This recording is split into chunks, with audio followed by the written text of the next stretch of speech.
Hello everyone, Assalamu alaikum. How are you all? I hope you are well. Welcome back to my channel in this new video.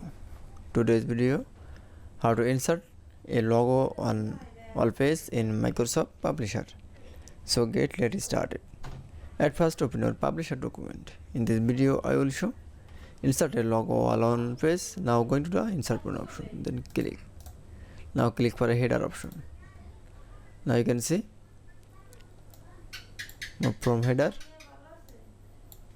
then we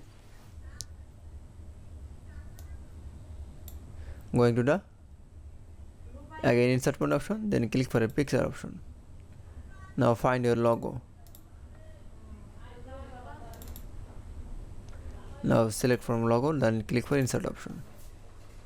Now you can see insert from logo. Now resize from logo.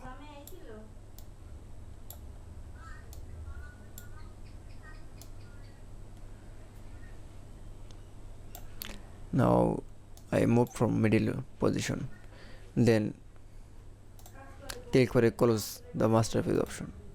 That it's. Now you can see then show insert logo all page in publisher document is very easily. I hope to enjoy the video. Please like, comment, share and subscribe my channel.